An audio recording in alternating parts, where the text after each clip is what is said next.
Hello mga palangga, it's me again, Marian Rodriguez, your cooking mom. For today's video, ito na po yung ating full video ng ating recipe na chicken barbecue cheese pimiento. So please keep on watching guys! So mga palangga, isa po ito sa sarili kong recipe na panigurado rin magugustuhan ng inyong pamilya. So una natin gagawin dito is meron tayong chicken.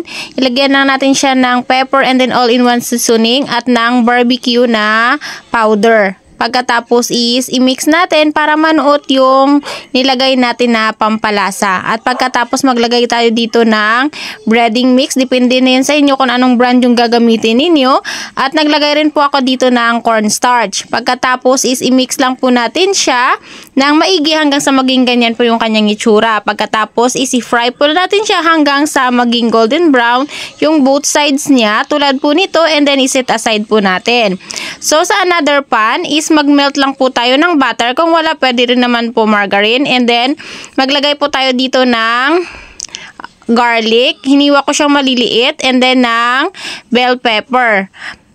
Iniwa ko rin siya guys ng maliliit. Or pwede rin nyo i-chop-chop tulad po nito. And then, naglagay po ako ng barbecue powder. Evaporated milk. Kung wala, pwede kayo gumamit ng fresh milk. So, pagkatapos niyan, maglagay rin tayo dito ng grated cheese. Depende rin sa inyo kung anong gusto nyong cheese na ilagay. At lutuin lang po natin siya hanggang sa mag-thicken yung ating sauce tulad po nito. So, tag-thick na yung ating sauce. Ngayon, ilagay na po natin dito yung ating chicken at i-mix lang po natin siya ng maigi para mag-coat yung mga sauce na nilagay po natin. So, that's it for today's video guys. I hope mayroon na naman akong na-share sa inyo na another recipe na panigurado magugustuhan po ninyo. Thank you for watching!